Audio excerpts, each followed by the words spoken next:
রাধে রাধে বন্ধুরা, এখন সময় হলো সকাল 7টা। আজ আমি একটু তাড়াতাড়ি বাড়ি থেকে বেরাচ্ছি। ফার্স্ট আমাকে যেতে হবে রোডের দিকে প্যাসেঞ্জারের খোঁজে। যেতে যেতেই দেখি আকাশটা পুরো মেঘলা করেছে আর এক দু ফোঁটা বৃষ্টিও পড়ছে। তার মাঝেই একটা বুকিং বাজতে শুরু করলো। যেহেতু এটা ফার্স্ট, তাই আমি বুকিংটা অ্যাকসেপ্ট করে নিলাম। রাইডটা অনেকটাই ছোট ছিল, মাত্র 4 কিলোমিটার। তো ফার্স্ট রাইড কমপ্লিট করে আমি পেলাম 42 টাকা। তারপর আমি চলে গেলাম পেট্রোল পাম্পে, মাত্র 150 টাকা তেল ভরিয়ে নিলাম। রাস্তার ধারে অপেক্ষা করতে থাকি প্যাসেঞ্জারের জন্য। তারপর সেকেন্ড বুকিং অ্যাকসেপ্ট করে নিলাম আর এই রাইডটা কমপ্লিট করে আমি পেলাম 184 টাকা। বন্ধুরা, এই যে গাড়িগুলো তোমরা দেখছো, গাড়িগুলো বহু বছর ধরে এই একই জায়গাতেই পড়ে আছে, কারণ এই গাড়ি ড্রাইভারগুলো খুব হেভি ড্রাইভার ছিল। তারপর চলে গেলাম পরের রাইডে আর এই রাইডটা কমপ্লিট করে আমি পেলাম 52 টাকা। তারপর বেশ কিছুক্ষণ অপেক্ষা করার পর আমার কাছে ভাড়ার পর ভাড়া ঢুকতে থাকে। এই রাইডটাতে কাস্টমার 30 টাকা এক্সট্রা দিচ্ছিল।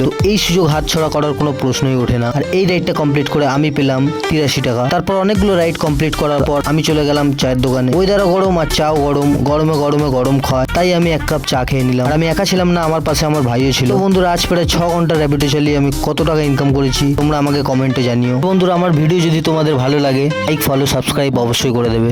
এতটাই, দেখা হচ্ছে পরের ভিডিওতে। বাই বাই বন্ধুরা।